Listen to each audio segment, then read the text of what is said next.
What's up, team? I'm former United States Army Ranger Joshua Thompson. This might be one of my most requested videos after my AIT back day that I still need to film. In this video, I'm going to be going over how exactly I balanced running, lifting, calisthenics, all of that stuff, how I was able to balance all of it throughout the week. Some of you are concerned about the time that it takes to complete these workouts and be able to do the stuff that you need to do throughout the day. And the big question is, how did I balance all of that? But before any of that, if you guys enjoy content just like this, make sure you guys hit the like button and subscribe if you are new. So the way that I'm gonna break down this video is I'm gonna go over my exact scheduling that I did in AIT, and then I'll go over how exactly I split my training up, how I split my running, and how I split up my lifting.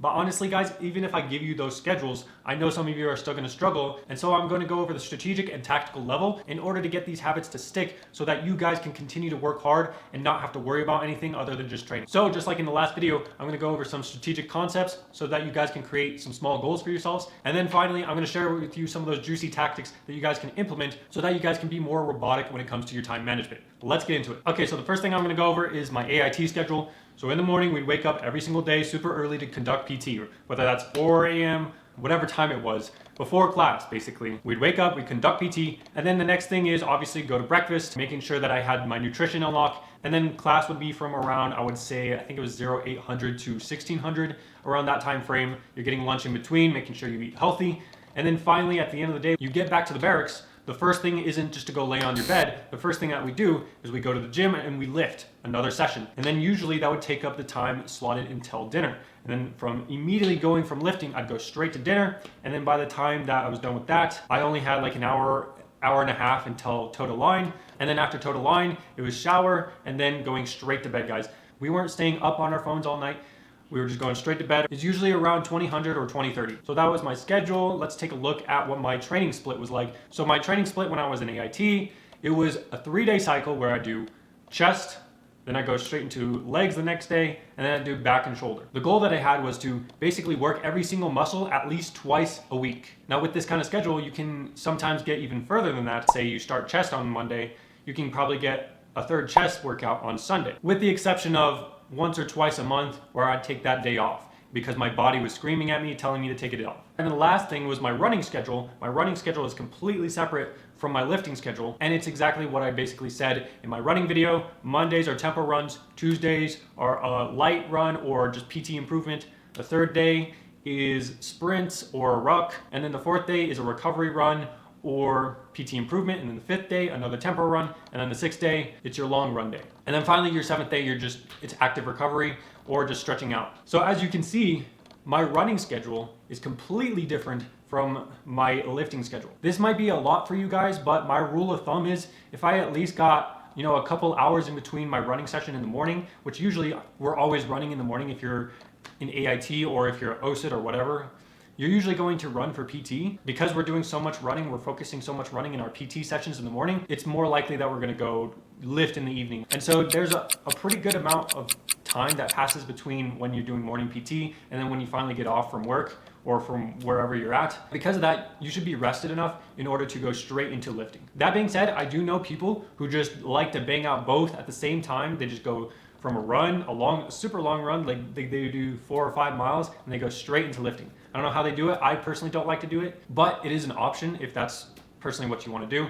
I'm just telling you what my schedule was and the way that I was able to optimize my personal schedule. Before I cover some of the concepts so that you guys can really hone in on these habits, I want to go over something really quickly. And it's that if you guys feel like this training is a lot of work or it's too much, you don't know how you'll be able to do this kind of volume every single day, that's okay. And it's probably because of at least one of these two things. The first being your body just isn't used to it. And guys, when you're starting off training, this is gonna happen. You're not gonna be used to this kind of volume. You're not gonna be used to running all these miles. You're not gonna be used to lifting these long hours. You want to start off with a lower volume than some of the workouts that I may be suggesting. Start off with just like, 3 or 4 of those exercises instead of the whole workout, and then build up to that kind of volume. Eventually you will need to get to that level, but if you're not there yet, that's okay. Otherwise, if you just go instantly into it, you're going to feel extremely tired and exhausted, and you are way more likely to injure yourself in the process. And therefore, once you injure yourself, you definitely can't train, and we want to completely prevent that. So yeah, guys, that's number one reason why you probably just need to work up to that kind of volume.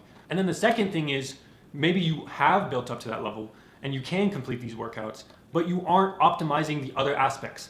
You're not optimizing your recovery. You're not optimizing your nutrition. If you ignore this stuff and you're not getting 7 to 9 hours of sleep, you're not getting the proper nutrient dense foods you need, you are going to feel tired. You are going to be out of energy. It's important that we give our muscles at least a little bit of a break, and while we're optimizing our nutrition and our recovery, if we give our muscles, let's say, at least 2 days of rest, they're gonna be good to go when that third day comes around. But they will not be ready if you neglect these areas. So I just wanted to say that real quick. But yeah, with that, let's go into the strategic level of time management. We all need to make full use of the time that we're given from the time that we start training up to the time that we reach selection, so that the time when we do reach selection, we're completely ready and completely prepared. Otherwise, if we're not making full use of our time, then we're not going to be able to reach the kind of level that we need to be at, or that we desire to be at, when the time comes. And how will we do that? We just time manage properly. You guys can potentially steal some of the tactics that I'm gonna mention later, but we need to make sure our entire day is completely optimized for our training so that we get the most benefit out of each day. And guys, even if you do one day perfectly, if the next day isn't just as perfect or fairly similar to the last day, then it's think of it as percentages, right? If I do it perfectly for one day, that's just 1%. We need to get up to 60, 70, 100%, stacking all these days, all these weeks, months on top of each other so that we can eventually get to the level that we need to be. And that all comes down to time management. All right, the next concept is huge, guys. This is probably responsible for most of my success when it comes to just being able to do stuff even if I don't want to do it. It's also responsible for me being in a rut or not being able to consistently do stuff every single day. And the concept that I'm talking about, it's actually something that I learned from my time in high school sports, is this concept called momentum. I'm sure you've heard of it before, but momentum is something that I personally strive to create every single day, every single week, every single month. If I don't have momentum, then it becomes extremely difficult to get some certain things done that I need to get done. But if I do have momentum, I am flying. I'm getting so much stuff done because of the fact that I have this momentum. It is that powerful. What momentum is basically when you do a task, whatever task it is, you can make your bed in the morning. That creates momentum. Because once you get up and do stuff, you just eventually want to do more stuff. Have you guys ever been cleaning your house or whatever, and you get done, but you kind of just want to keep getting tasks done because you've just been doing it all day? That's what momentum is. It's something that we create just by moving, basically. Okay, so now I'm going to go into some of the tactics that you guys can use to implement in order to just dial down your time management throughout the day so that we can create habits that stick. So the first tactic, I kind of want to get this one out of the way because it may be controversial to some of you, but it is necessary for the sake of your goal. Basically, sacrificing areas in your life for now, it doesn't have to be permanent, but sacrificing areas in your life or people in your life in order to create more time to do the thing, to train more, to eat properly, to sleep more, whatever it needs to be, we need to sacrifice this chunk of time so that we can utilize it properly for our goal. I'm talking about stuff like spending time with your family, spending time with friends, spending time with your girlfriend. And I'm just saying for now, guys, it doesn't have to be permanent. It's for now because you haven't reached the goal yet. But if you guys aren't to the level that you need to be and you're not able to schedule a chunk of time in order to put in the work, in order to get to the level you need to be because you have other obligations, if you can't sacrifice that, then I'm going to be the first one to tell you you're probably not going to make it. For example, if you have friends who do not work out all the time, they don't want to work out with you all the time, either hang out with them later when they are lifting or just temporarily cut them out. Or if you really want that drastic change, then completely cut them out if you don't think they align with your goals. If you guys are worried that these people will no longer be friends with you if you try to cancel on them all the time, I can't tell you how many times I've canceled on people because hanging out with them would have cut into my training time. And to this day, these people are still my friends. Why? Because they're true friends. Either way, you want these people in your life, your family, your friends, your girlfriend, you want all these people to understand the purpose of why you are making this sacrifice in order to train hard. I'm not saying that people who don't necessarily support you are necessarily bad, they just don't like change, and by hanging around these people, they're literally limiting your potential for growth. All right, the next couple tactics are gonna be some of the stuff that you can utilize right away with your cellular device, your phone. The first one being setting up alarms. And I'm not just talking, setting up alarms super early to wake up in the morning. I'm also talking about, let's say you struggle with going to sleep on time every single day. Maybe you want to set an alarm at night so that you can remind yourself to go to bed. The second phone tactic that I use to this day is that good, is that powerful, is app restrictions on your phone. If you guys didn't know, you guys can go into your settings and restrict how many minutes you can go on an app per day. Let's say you struggle with time management because you spend too much time on TikTok. What you guys can do is set yourselves a time limit for how much you spend on TikTok that day. Let's say you only get 15 minutes this day, all right? You set that time restriction, and then when the time restriction is up, you can no longer be on the app for the rest of the day. But if that isn't enough, I highly recommend, if it is that big of a problem, just delete the app. Delete the app, because if TikTok or whatever app is taking that much of your time away, it's taking hours of your time away that you could have spent training or doing something productive, it is literally stealing years off of your life that you could have used otherwise. And so it's probably best if you just delete the app. It doesn't have to be permanent, but at least until you get that kind of control back, I highly recommend that you do that. The next tactic that you guys can use it on your phone or on your laptop, computer, desktop, whatever, is utilizing your calendar. I don't know how many people I've met who just ignore their calendar. They don't put anything on it.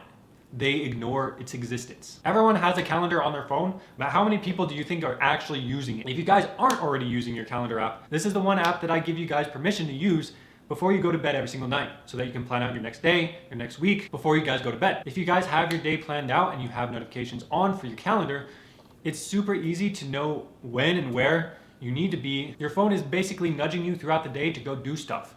And it's up to you to go do it, but it's already there, it's already planned out for you. And on top of that, you're already creating momentum from the day before by doing this, so that when you do wake up to your alarm, you already have your day planned out so that you can create that momentum that we're looking for. And that leads me into the last and most important tactic when it comes to really dialing down your time management and creating momentum. And that is like getting up, making your bed first thing in the morning. The way that I create momentum for the day is I calendar for the day before, I wake up in the morning, I tell myself, get up, just go move, and then I'm up.